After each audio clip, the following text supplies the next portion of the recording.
Hi, Geek Week 7. It is Tuesday, and I am just glad I know what day it is because last week was not fun. Lots of stuff like midterms and good things, but I did pretty well, so I'm pretty psyched about that. I apologize in advance if this seems like it's going to be completely disorganized, but I didn't really take a lot of time to write this down, just sort of speaking off the cuff this time around.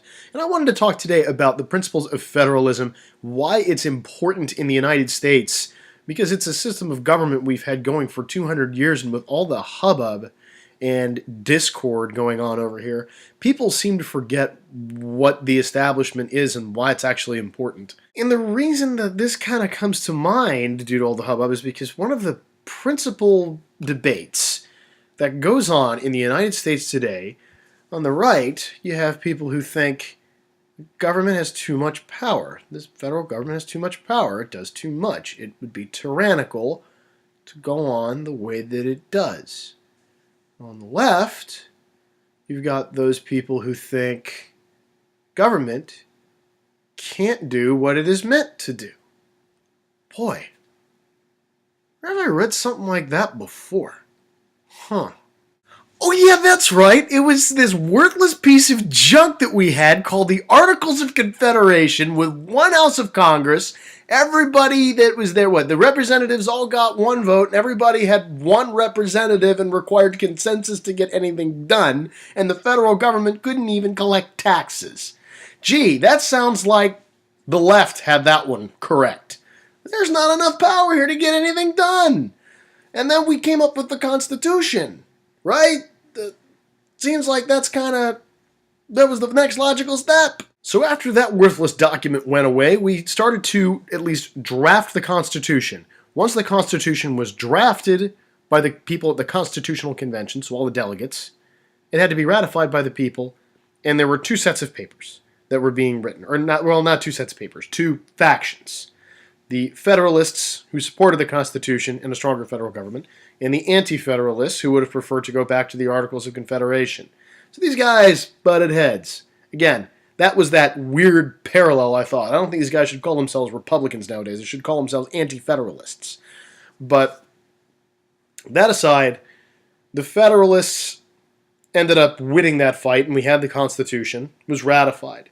Now, a Supreme Court case dictated very well, in my mind, the tenets of federalism and the supremacy of the federal government. That was McCulloch v. Maryland. It was very early in the United States history. I think it was like 1817. Might be wrong on the date. I have read the case. I think I forget the date. But it was Chief Justice John Marshall, again, in one of his greatest expositories on why the federal government is the way it is.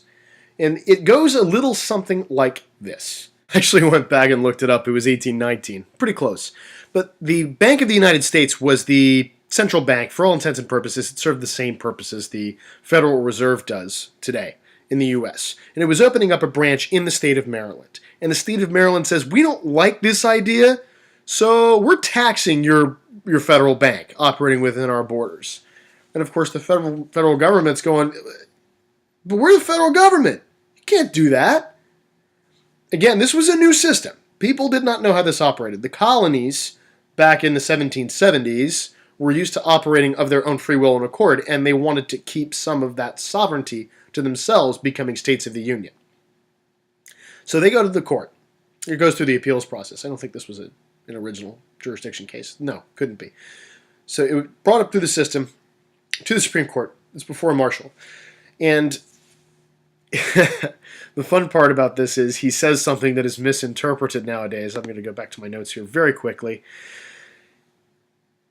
There's the power to create implies a power to preserve. And the phrase that people keep misinterpreting is that the power to tax involves the power to destroy. And that's where people usually leave it off, and they forget the rest of this.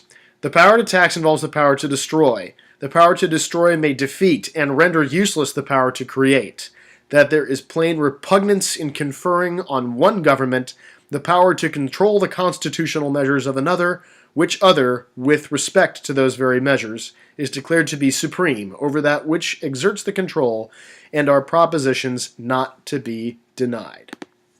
Now, bringing that forward to 2013, he's basically saying, look, the part doesn't control the whole. That's all it means. The part does not control the whole. So there is a supremacy clause as well in the United States Constitution. I believe it's Article 6, which reads... Gosh, I'm terrible at this sometimes, but the supremacy clause states, and this is in the second paragraph of Article 6 of the U.S. Constitution for those playing the home game, this Constitution and the laws of the United States, which shall be made in pursuance thereof, and all treaties made, or which shall be made, under the authority of the United States, shall be supreme law of the land, and the judges in every state shall be bound thereby. Anything in the Constitution or laws of any state to the contrary notwithstanding. So essentially, that means when the feds make a decision, it stands. And as Justice Marshall said in McCulloch v. Maryland, you're only part of a whole. That doesn't mean that states don't have rights. They do. Under the 10th Amendment and the 11th Amendment, they have certain sovereign immunity. But of course, that's all negated by the 14th Amendment. That's another discussion for another time, which the 14th Amendment basically it was a response in the Civil War. It gave Congress the power to end discriminatory acts by the states. But, as you can see, we've already fought this battle. The government needs to do its job. Stop the obstruction, because you're only making those of us who believe in the system. When it can work, it does work. But right now, the only reason it's hard to believe is because other people are making a mockery of the principles of federalism and of the United States. Guys, I'll see you next week.